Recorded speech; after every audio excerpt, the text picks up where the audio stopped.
get this angle right, so I don't have to bend too much. Thank you all for coming, and I know there are parallel things happening out there in the garden, a very interesting dance performance, which personally I would have liked to be there too. But, you know, art, of course, is a priority, and the book, Matisse in Morocco, A Journey of Light and Color, is, you know, what we will be discussing today. Jeff Kohler, who is the author, has written 10 books in total. And this is, of course, a more recent one, and the only one on art. The others are basically cookbooks. We can sort of look at them later. But what he does is bring everything together: history, memory, culture, and of course, cuisines.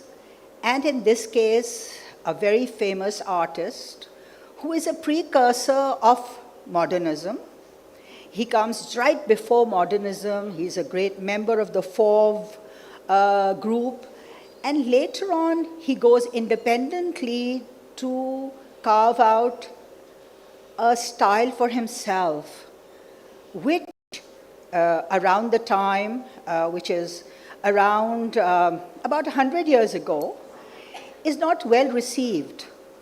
But he continues to strive, and he travels to Tangier, and this book focuses on that. There are 4 chapters in the book. I mean, let me just talk about the structure a little. There are 4 chapters in the book. The first one is about his first trip to Tangiers, where he's seeking the light of North Africa in Morocco, which is sharp, bright. And he feels that he can, you know, use it to experiment and create a new style. You know, the way he represents the figure, represents the object through the prism of that sharp, bright light. And the second chapter deals with how he goes back, and his experiments are not well received.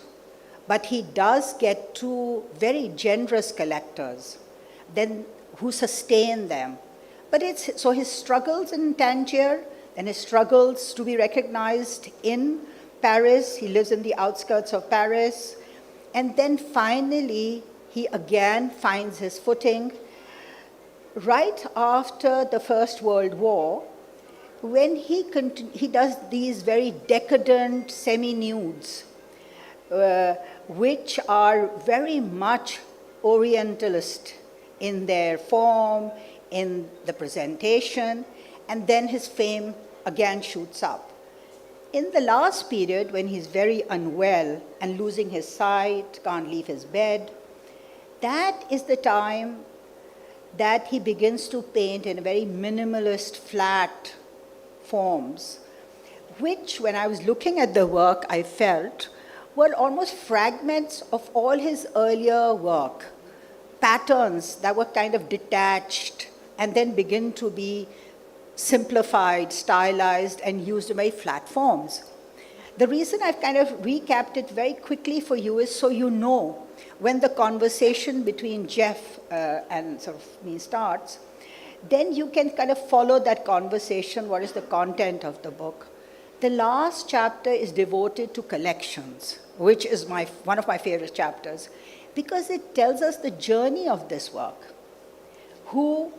How the work went to the collectors, how did they find themselves moving around the world. They were impacted by war, economic changes, new cadre of collectors, and some of them went into museums, some of them went into private collections. But throughout, we all know, because Matisse is a famous name, we all know that he fetched very big prices. He was a central figure, even though he is not a part of the Cubists or any other defined movement after the Fauves, but he's very independent. So we see this trajectory. You know, when I was reading this book, and I think as readers, I mean, I hope you will all get a copy and go into the wonderful details that Jeff sort of sets out. You know, when I was reading the book, one thing that struck me was the meticulous research that has been done. How the canvas around the context is vast, it's very layered. Even when we talk about Tangier, it's almost as if we're standing with Matisse in that room where he painted, and we sense his artistic struggles. And so I'd like to put the first question to Jeff, and which is that just like Matisse, the journey to Tangiers formed a turning point in, a new direction for him opened up with that. In your career, after having done a good many cookbooks, this is the first time you're attempting something to do with art, historical narrative. So, is that a new direction? You see it as in the future? Does it tempt you? First off, thanks for everybody being here. I'm so pleased to be in Karachi to talk about Matisse in Morocco and to launch the book here. So first off, thanks.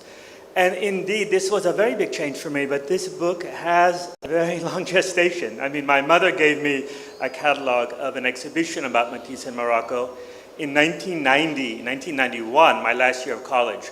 So it was kind of in the back of my brain, and I started, when I was writing about food, I did, in 2012, I just finished my 4th cookbook in about 5 years, and I thought I couldn't go any further. I thought I was done. I live in Barcelona, and I go to Tangier a lot, and so I went to Tangier with my catalog, and I thought, this is what I want to write about next. I believe that we write what we want to read, and this book, this story didn't really exist. You can find little pieces, but as a pure story, I couldn't find it. And so I thought, this is an amazing, perfect thing for me. And I went back and I told my agent, I got this great idea. I'm going to write about Matisse in Morocco. And she said, no, you're not. What are you talking about? You finally are in the New York Times. Your books are getting awards. You finally built up this readership, and you're finally becoming, well known for what you do. And you know. And so we compromised, and I wrote a book about Darjeeling, and then I wrote about coffee. And so we compromised and narrative nonfiction. But I never lost the desire to write this book. So, and I didn't tell my agent, and I changed agents later, but that was a secret project. And so I wrote actually 5 books in the meantime. But when it finally came back in 2012, I finally said, no, those years I really wanted to do it, but we tried to sell it, and it was very hard because I was known as a food person. But I thought that this is a general book for readers who love Matisse, who love stories, who love Morocco. It's not a dense art book. It's a story about a man in crisis who goes to Morocco to find a way ahead. And that was a story that the more I learned over the years, because of course it started as a nugget, it kept kind of growing, and I didn't just let it go. And so I kept kind of building on it, and the more I learned, the more intrigued I was about him and his paintings, tracking everything down. I go to Tangier all the time, walking the streets. So it was a new direction, but actually it's what kept me sane, because the cookbooks, there's a lot of work. Often people say, oh, do you cook? And yes, it's an obvious question, but I spend my life in the kitchen. So Matisse was a way to think about something else besides lunch and dinner. And another synonym for, earthy. So Matisse was always there, and his travels were different than my food travels. I was going to Moscow and to St. Petersburg and Stockholm to see art. And it was a very different process of how I travel and how I worked as a writer. I think one can feel it in the book that you were walking the streets and almost tracing the footsteps of Matisse in Tangiers as well as in Paris, because the details are phenomenal. You talk with almost like a physical experience of the spaces, what Matisse had experienced throughout. So would you like to read something for the audience here so they get a sense of how you write? Because one thing I felt throughout the book was that while it was dense, it had a lot of material, but it was very easy to read. It flowed. And that, I think, for a writer is amazing. To be able to pack everything in and yet keep that poetic and sometimes emotive, sort of voice alive. Yeah. But this is a lot of polishing. I mean, I didn't research the book and then write it. This was a process, continually adding to it, new details, discovering, polishing. I'm not a natural writer, and maybe like Matisse, he used to claim he's not a natural gifted painter. He had to really work at it. Unlike Picasso, say. Me, I'm no Picasso in the page. I really struggle with the words, and it takes me a lot of time and polishing, but I can sit in my chair for days on end, and this, I think, is the most important thing. And so one of the things I wanted to do, and you talk about the details, was to give a real sense of what it was like being there. Because again, this is what I felt was missing, and a lot about Matisse, is what was it like to be in Tangier in 1912? So what happened was, so he was in this big point of crisis. He had fallen down. He left with Cubism, was overwhelmed in the art world, and he goes to Tangier for the light, and he finds rain. And it rained nonstop for 2 weeks, and he's obsessed by the weather. And so when it finally did clear, he started painting out. But what he needed to do for his collectors is he needed to do a landscape. And he wasn't that comfortable painting just in open air. He was very aware of being this French guy painting. And so he was able to get access to a private garden called Villa Brooks. And so the piece I'm going to read is about the first painting that he did in this garden. And it took him, he struggled for 6 weeks over it. It really was a bore because he was just, it's a different light. He was getting attuned to the light. So this is a slight flavor of the book here. In Villa Brooks, Matisse was, at last, experiencing Tangier's particular light. Quote, after having seen the rain fallen for 15 days and as many nights, we relish good weather and the vegetation which is completely luxuriant, he wrote to a close friend. I have started working and I am not too displeased, although it is very difficult.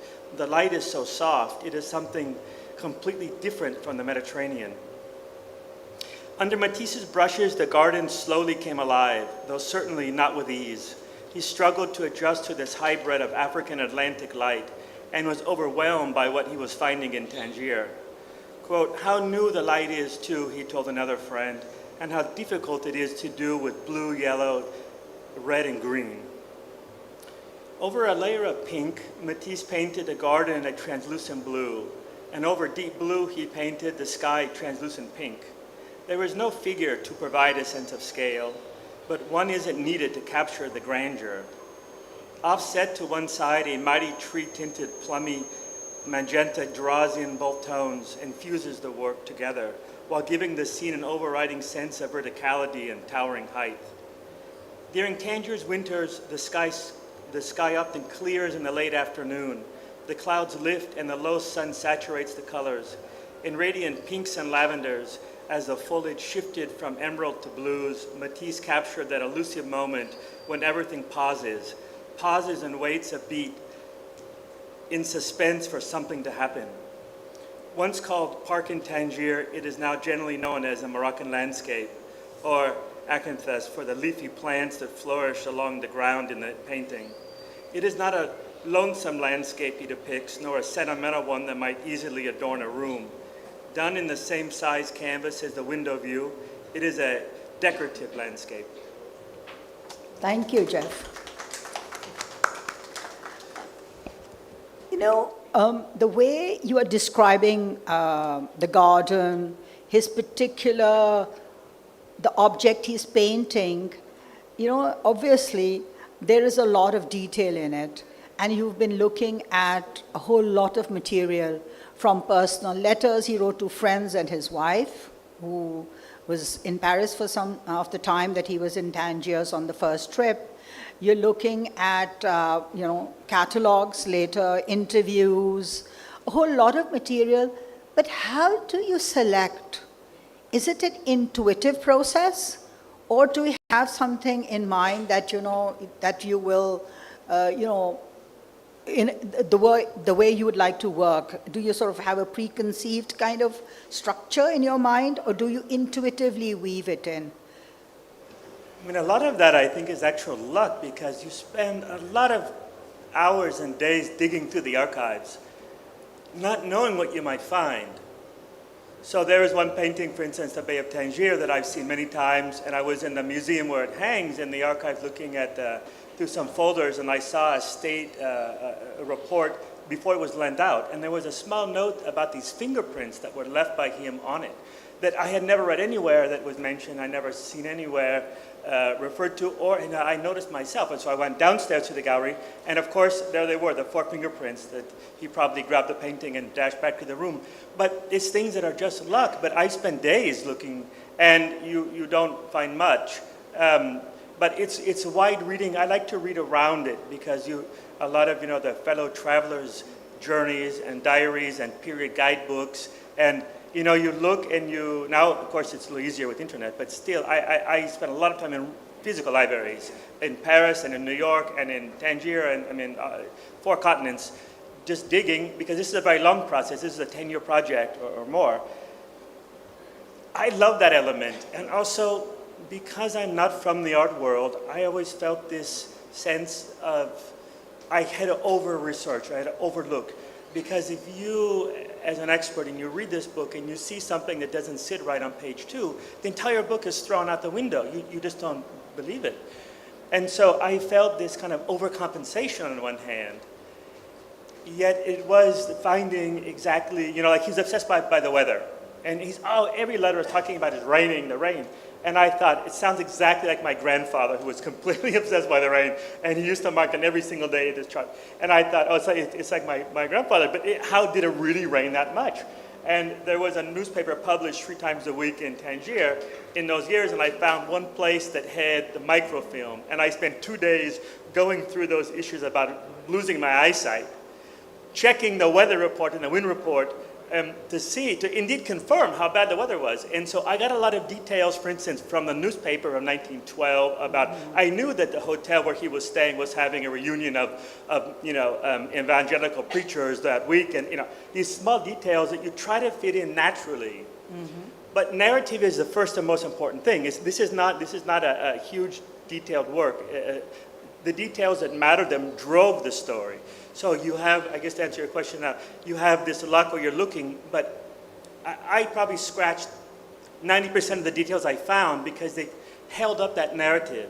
Because the book has to flow, because this is for the general reader. You need to be able to read it. When you say you're not really a writer of art books or about artists, I think perhaps that's the reason that there is a great emphasis on the context, the physical context of the place, the geographical context, and also the community around him.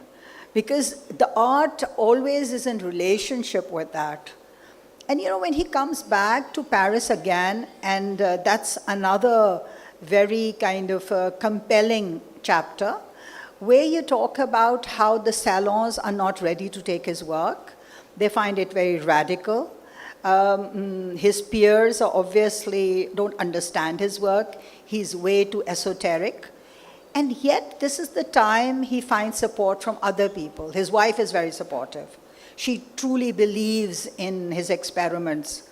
He too is driven by this zeal to experiment. Can you tell us about some of the material you found about this period when he comes back? There's a lot of rejection from the community itself. Certainly, I didn't understand when I started out this project just the point of crisis he was in. So 1906, 1905, he really was at the peak with Fauvism. So he came quite late to painting. He was no young prodigy. He started later. When he went to Morocco, he was 42, and he was mid-career, and he hadn't found success yet. We see him as this successful museum figure, but at 40, his wife was supporting him by making hats. He really was late to find this, security.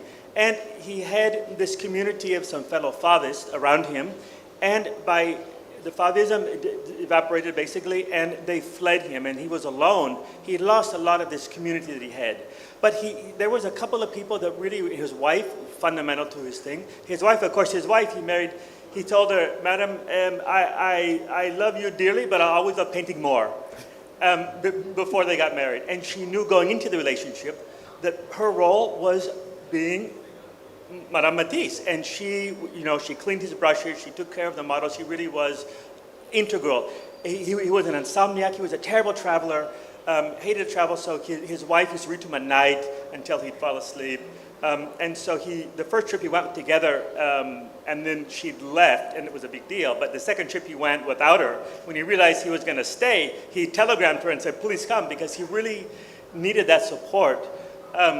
And some of his patrons that he had lost by 1912. Gertrude Stein was one of his earliest collectors. She had sold his stuff. She stopped buying from him. They were supporting Picasso. Everything was Cubism and Picasso. And so that community of artists that he came as a little bit older figure earlier, he kind of lost. So he had just a real smaller and very tight-knit community that he was with. You see in the letters. Even with his wife, when they weren't together, he wrote her every single day, multiple times, drawing diagrams, sketches, I'm doing this. He was speaking out loud, but she was an integral part of his artistic process. And Right. Yes, he had the support of his wife and two patrons that you write extensively about. There was Shukin and Morozov. They're both Russian patrons, oligarchs of that time, rich, but yet they understood his work. There was this sense of the avant-garde that they cherished, and they collected extensively. And they also had a personal relationship with him as well in terms of supporting him, and constantly commissions were given to him. And you've devoted a lot of pages to these two people. You talk about their families, the tragedies that they suffer, and of course their inherent nature and how they deal with Matisse. So you felt that was important to kind of give that almost like a support community to Matisse in the book? absolutely. He had lost most of his patrons, and he had two, Shunkin and Mozart, these two Russians. They were both working in textiles. One had big factories and produced it, and the other one was kind of selling it. So they were different kinds, but both in textiles. And at that time, Matisse acknowledged the fact that to buy the paintings and to hang them in your house was even more risky and even perhaps crazier than painting them. And he acknowledged this. And these, especially Shunkin, he acquired something like 52 Matisse paintings of this period. Just absolute, but the peak of his work. He loved it, and he really found, he had Shakespearean levels of tragedy in his family, and he found in the colors, like a lot of people do, this joy that kind of brought him. But the connection, again, these are things that I had no idea when I started, and the more I read about everybody, the more I realized it has to be there. Matisse comes from northeastern France, in an area he was born in the dirt floor weaver's hut of his grandparents, and he grew up in an area that is bleak landscape. But what they did is they did textiles, silks and stuff for Paris. So he grew up in a place that had no museums, no galleries, no sculptures, but they had textiles that had art. So he has this, he was 18 before he ever touched a paintbrush. He was a late bloomer. Yet he had this incredible visual and education from the textiles that clearly connects him to his two biggest donors. And then in the States later, the other one, coincidentally, is a woman, the Cohen sisters, who were the largest denim producers in the world. They were the main producers for Levi denim. And it's not coincidence, I should say. There was this connection that they felt. But for Matisse, these two men were enormously important because they believed in him. And at 1912, when this was happening, very few people did. The critics had turned on him. He's being ridiculed. The state was far from buying any of his work. And he had really only, he went to Morocco because of them. These paintings, the story exists because of them. And half of the paintings, of course, they disappeared immediately to Russia. Yeah. Also in detail, you present how they hung the work. Both of them were very different. Shukin had this very elaborate Baroque kind of a residence where he hung paintings at an angle, and there was decorative walls, and he kind of felt very comfortable hanging Matisse's work in that. The other person stripped all the decoration from his rooms and had a kind of a plain wall to showcase Matisse's work. So the sensibilities are different, and yet they're drawn to Matisse. I mean, could you maybe share it with the, So, audience, how these two are very different? Yeah, they're extremely different men. And Shunkin he wanted to be part of the process. He believed it was important to play a role, and so he hung these paintings in his house. He had this big palace, and the ceilings were painted green and parrots, and the cornices are just really decorative. And the paintings were hung 3, 4, 5 high. It just filled his house, and he used to open it, and you could go visit. And in fact, in my digging around, I found in a guidebook from 1911, I mentioned that you could, if you call this number, you could go visit the collection in Moscow. Of Shunkin. The house was, so because he wanted to be open, and then he used to take people. He was very shy. He had a very strong stutter.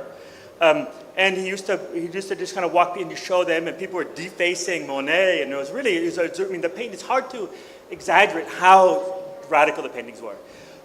The other man, Mozarov, was the other. He was anti-bohemian. He didn't like to be connected to the art world, but he found passion in this art, but he didn't let anybody see it. We don't even know exactly how the paintings were displayed in his house.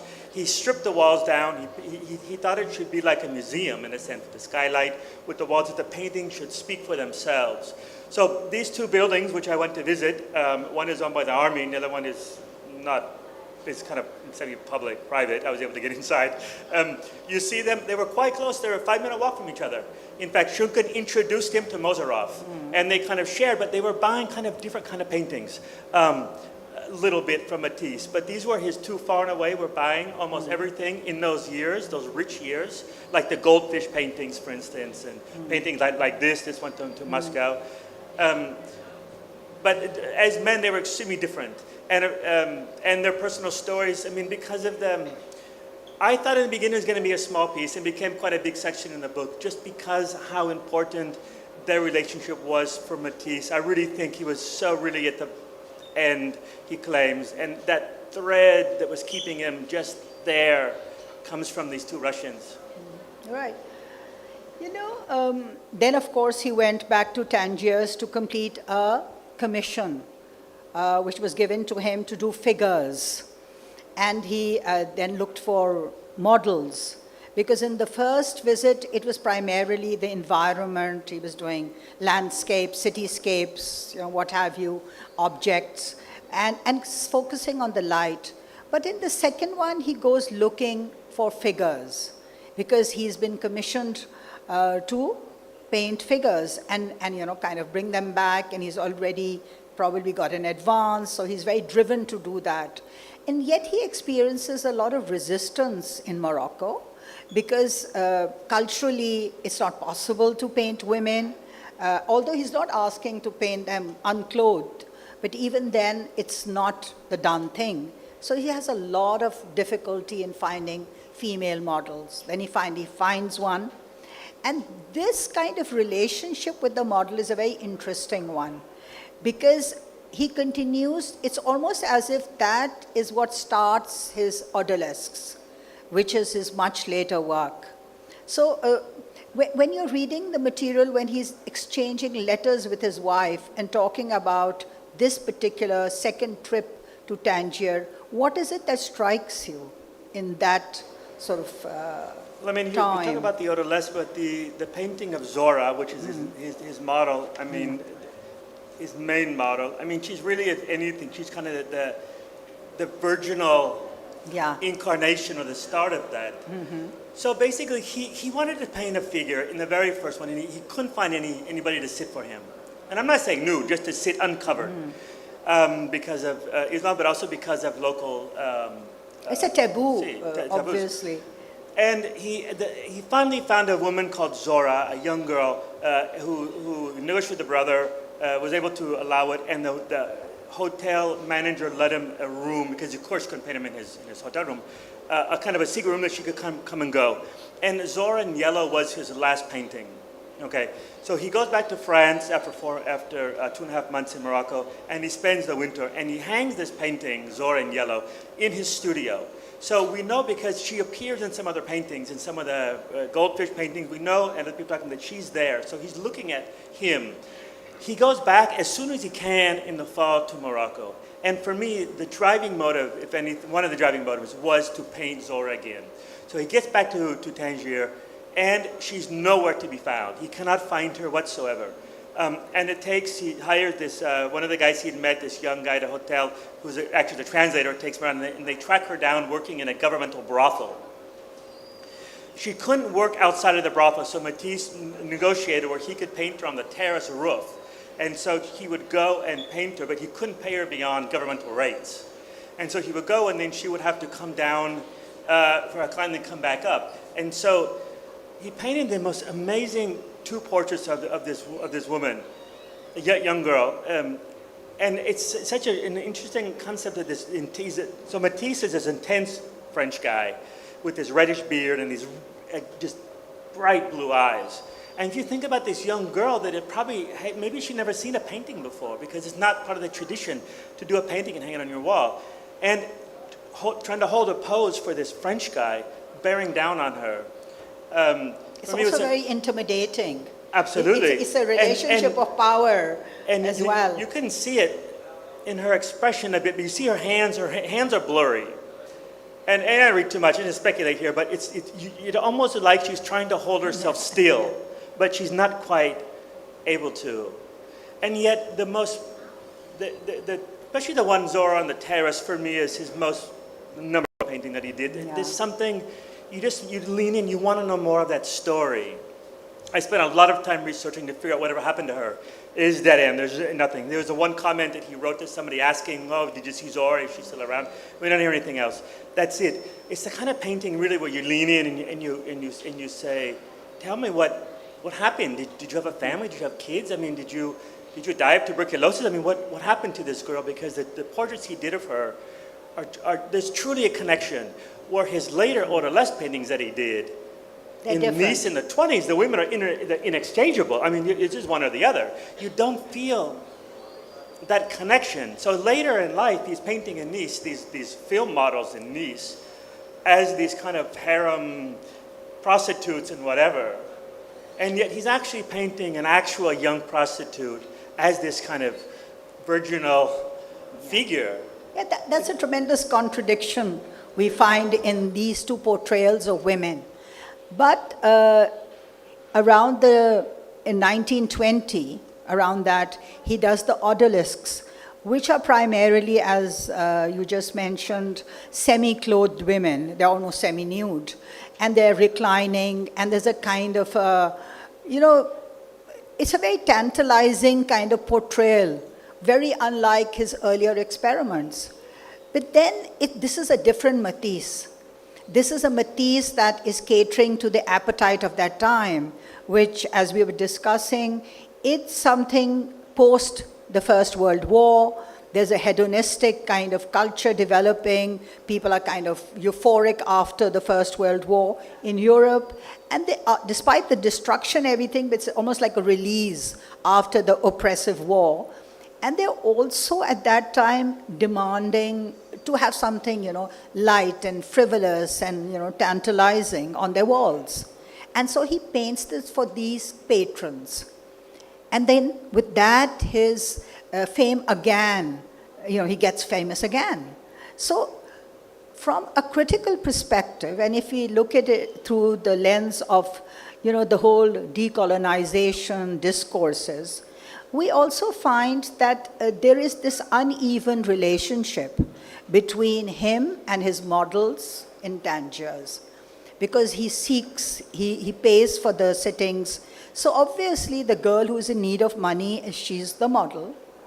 And also later on when we see it's a very extractive process, a culturally extractive process, that here you are not only painting someone from that culture, but you're also portraying them in a particular way, the harem ladies.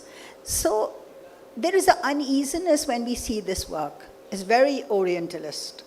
Because when you look at Edward Said's discourses, this is what he talks about. He talks about the shift in power, the way the colonizers not only took resources, natural resources, but also cultural resources. And Matisse borrows a lot from the textiles. He appropriates them. He appropriates images. And yet, is there a discussion in his letters? Does he talk about this kind of the colonial excesses in his letters, in his papers? Is he aware of them? No, not too much. Mostly about the weather, I tell you. I really love that. And certainly nothing with the politics either, because you talk about the colonial aspect, but he was in Tangier when he literally saw it become a protectorate. So he was there when the French arrived, a huge convoy, headed off to the Sultan to give him the position saying you're become a protectorate. So he witnessed that. There's no mention of that. But this is something that his entire life, he was unpolitical, unwar, he kind of avoided those. Certainly being this Frenchman, the colonial element of France there, and he had that, clearly that's there. But it's fascinating to see that even if he was desperate really to sell things, he could have easily made some Orientalist style paintings, because these are what was very much in fashion, and sold them. They didn't find a single sketch from his 6.5 months in Morocco done in the main souk, which was where all the painters went to draw. He wasn't interested in the types. The classic Oriental thing about the sexually available Arab woman didn't interest him. There was nothing about the galloping horses. Very different than Delacroix in his images. So even if he had those post-colonial, those colonial elements to him, he certainly rejected a lot of the classic Orientalist artistic elements that kind of appear. Mm-hmm. The carpets, of course, were something that he's very interested in Islamic art, going back decades to use at exhibitions. The carpets are always very fascinating to him, what new things they could offer him. The previous winter he was in southern Spain, and he glimpsed Granada, the Alhambra, and I think that he went to Tangier. He was ready to be fully immersed in. And he was in Algiers before that. He did. And he saw a lot of exhibitions of a lot of Islamic art that was going there. He did. He went for a couple of weeks to Algiers. He came back with one painting. He thought the light was way too bright. But this came at a time of the Fauvism. And he found it impossible to translate those colors that he was doing with this kind of light. It was he came back with textiles. He actually bought some pottery. It took him a while to kind of get back. And that you see this huge difference in colors between, for instance, that period when he went to Algeria and in Morocco. And I say in the Fauvism that there's kind of screaming. He's still exploding our colors. It's in your face with the lime greens and these reds. Where here it's kind of soothing. It's kind of exhaled. Nature's kind of shifted. So the piece I read, he talks about it's hard to do my red, his classic colors, because he found the slide more complex. Allowed him to work a bit differently. So he's basically preoccupied with the textiles in a very different way. He's looking at them as some things he can appropriate, the patterns he can appropriate, the colors he can take on, and to push his art forward. But is there any mention of the history of these textiles? Because a lot of the rugs that he paints, a lot of the embroideries he paints, actually they have a pre-Islamic history. So, lumping them as Islamic textiles is probably something I wouldn't do, because they come from the land. Because all Islamic countries have their own motifs, their own colors. So, this is again something that he experiences in Europe, where they have these large exhibitions portraying things only from an Islamic lens and not from the identity of the land. Like Algeria, Morocco have totally different vocabularies of motifs. Yeah. Does he write about the differences, categories that he encounters? Yeah, the symbolism, in his letters, I didn't come across that. But he acquired them, he's very interested, and it's impossible not to think that he spoke a lot about them to people, that he bought them. He was very knowledgeable about his textiles. He grew up with that. He was a very bright man. This collection, he started buying textiles very young, and he had this big traveling trunk and he just kind of kept gathering them, and he bought them. And I don't think he bought them simply just because I like that red. I think he was very interested in elements, but that he wrote, I didn't see. He gave very few interviews. He said, he used to tell his students in his art academy when he was young, that if you want to be a painter, the first thing you do is you cut off your tongue and you speak through your paintings. He gave very, very, very few interviews. And a lot of the, I think, questions in this period, he was always telling the interviewers, please tell your readers I'm just this normal guy who has a wife and kids and loves his garden. My paintings are different. But the interviews, they often didn't get into these kind of questions. They didn't start asking him details about maybe the textiles and different. I think this painting maybe, I'm guessing here, was so shocking, and if you think about the fuzzy and stuff, that... Maybe there was no knowledge at that time. Now, when we are here, 100 years later, there's a lot of information, there's a lot of consciousness about their identity, the differences, and also, there was a colonial lens. And now we are not looking through that lens. We're looking through deconstructing that lens, actually. We're looking at it as individual products of regions rather than one full, kind of one body of work. But, this is something I missed in the book. I must share with you, Jeff, that you have given a lot of details about his habits, his collectors, where the work went, and in minute details talked about the work he created, his technique even, and what he took from the nature or his environment. But when I look at the textiles that he used in the book, in his paintings, he borrowed a lot from them. They were the cornerstone. They were the building blocks of his work in many cases for a long period. And yet, you have not gone into that kind of detail about maybe Moroccan textiles, materials. And this is something I missed in the book. Yeah, I mean, the textiles were really fascinating. I couldn't exactly find out which textiles he acquired in Morocco. There's been some really interesting exhibitions. There was one, a decade ago about his textile collection. I know that he took textiles with him. So one of his most famous paintings, it drapes over yeah. This one, it drapes over the thing. This one I could find out about. Again, my previous editor, who I had some other books, we talked about this yesterday when we were talking, that he's kind of a famous editor, and one of his famous words is speculation with a question mark. And so I wrote 2 narrative nonfiction books with this man. He's telling me continually, speculation? Are you speculating here, or do you know that? And so when some of these things like the carpets, I would have loved to have seen, and I know that he purchased some, and you see hints of it, but exactly what kind? Were they Berber carpets? Were they heavy woolen ones? Were they refined from Fez? Like you said, there's an enormous variety of carpets in Morocco that were hugely influential. He used them, the background, the paintings. Yeah, I mean, very prolifically used. They've just told us we have 10 minutes, so I'm sure the audience has some questions. So just before I open it to the floor, I can go back to his cookbooks. The cookbooks that you have done, 9 of them, amazing.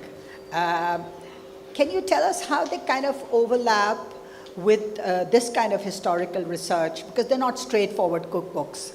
They're obviously very nuanced, and they take into account the place that the food is from. Well, I mean, my cookbooks are more than a collection of recipes. So the North African cookbook, which has 500 recipes, which was a 20-year project, there's, I don't know, a 100-page introduction. For me, it's very important to get a sense of the place, the land, the people, the culture that's giving that food. Every recipe is based in a tradition, in a house, in a celebration, in a season, and so try to tell those stories. It's the same idea about. I write about the Western Mediterranean. I've lived there for 30 years, but I'm not an expert. I'm an interested observer. That's the point. My mother-in-law, who makes paella at 96, I had hers last weekend, still making paella every weekend from Valencia. She's an expert in paella. And these are the people that I seek out and speak to. Now, the great thing about food, and the reason I started writing about food ages ago, is everybody's an expert in their own cuisine. So everybody is an equal expert. So when you work on this book, there's not that many people you can speak to. You write about food, everybody from the person you see at the airport coming to the person you see it leaving is an expert in that cuisine and makes them an equally important and relevant person. So for me, I always felt, for instance, in Moroccan cookbooks, it's always this really elaborate tagines and this really ornate food, but I know that I see my Berber friends that flatbread stuffed with fat from the kidney of outside the kidney of the lamb that they take into the field and have with tea at mid-morning is as important of a dish as that really elaborate dish. But that doesn't exist in most books. And so I wanted across the board, I've always felt this way, cuisines from very basic, simple to ornate. That's fascinating how you write and you collect material. But maybe, they've just told me 5 minutes is all we have. So maybe some questions from the floor? Anything that you'd like to ask the author? But this book is fascinating, Matisse in Morocco. I think what it does is give you a very wide view of the artist's life and his work. So any questions from the floor? We have, Jeff here, yes? What is it, Mike, me. What is it that attracted you to Matisse of all painters? You said that you do not come from an artsy background, but why Matisse? I came to this event. I'm also not from the art background. I've got nothing to do with art. But in my college days, I used to go out to museums and would look at paintings. Yeah. And the stark nature of the paintings done by Matisse, or more so with the cutout works that he did. The last body of work. That's what attracted me towards Matisse. So what is it that attracted you towards him? What is it that attracts you to Matisse? Yeah, I mean, particularly, it could have been any artist. Yeah, I mean, when I was young, I mean, you see the painting and it just, I don't know, there's something about it. I mean, when I first saw these paintings as a 21-year-old college student that didn't know what I wanted to do in my life, I didn't know they were about Morocco, but somehow they offered something, I don't know what it was, that there's something about Matisse's colors and something about it that I respond to. And the reason I always wanted to write about him is because he never really spoke about his paintings, and I wanted to know more. I wanted to understand this painting of the Casbah Gate. I just love this painting, but I don't know anything about it. And so it was trying to figure out, answering. As I said, we write what I think we want to read. And if somebody would have written this book, I wouldn't have wrote it. I would have loved to have read it. And so it was kind of a self-answering in that, and very much an excuse to keep traveling around and seeing his paintings and justifying why I have to go to St. Petersburg and see that, and that whole thing literally about kind of keeping sane. I write a lot for magazines, so I used to write a lot about art and culture. And I mean, I actually studied drama. I was in the Royal Academy of Dramatic Art in London, and I studied theater and literature. So for me, it's about storytelling. And so I felt that there's something is a story here, but he never explicit what it is. It's not a classic narrative paintings, but there has to be a story. Right. And so basically it's figuring out what that story might be. Right. Any other questions? Yes. Just back to that, we discussed earlier, the painting, the Moroccan. I didn't know, you said he went back to France and then he painted that. So if you can shed any light more So on that. he went, the first one, he went home for the summer season. He went back to Morocco for a second season. And then he was going to return a third one. And at the last moment, he changed his mind and he rented an apartment in Paris. But the following year, World War I broke out. And he never returned. Okay, Delacroix did his sketches and he did his paintings afterwards. Matisse made his Moroccan paintings in Morocco, unusually so. The Moroccans is this famous painting that's hanging in New York at the MoMA. It's this huge, massive, this is the most cubistic painting, if you want to call it that. It's the only time he went back to Morocco as a theme. And it's a reverse version of the Moroccan Cafe, in theory. But that's it. And when he finished that was it. And he went to Nice just afterwards. So he passed through the war, but that kind of closed off this whole kind of period, Morocco/war. And then he went to Nice and everything kind of changed. So the Moroccans is... Well received, the painting, or just the Moroccan painting? Was it well received? Was it well received? Later, he sold it and he bought it back immediately. And it wasn't displayed for, I want to say, 20 years. He helped, and then he eventually sold it to somebody in the condition that it went to the MoMA. So it was something, it's this one here. It was one that he did a couple of paintings in, and they weren't in the public. This disappeared. It really became known much later when they started doing some of his larger exhibitions at the MoMA when it opened in the 50s. Okay. Any more questions? One of you, Akila. Jeff, I was just wondering, you didn't shed much light on the colonial enterprise that was taking place, but there was so much happening in Europe at that time. There was upheavals there. The empire was breaking, and so you don't find any empathy or any kind of connection with what was happening to people of Morocco or the people of France or the people of Europe, because that was a time of great change and great turmoil. I mean, did you look into that aspect? Was he affected by the historical events that were taking place? People's lives were changing completely. There was a lot of violence and things like that. Did he try to escape all this by going to Morocco? Actually, what Akila is asking is that does Matisse kind of take into account the upheaval in Europe?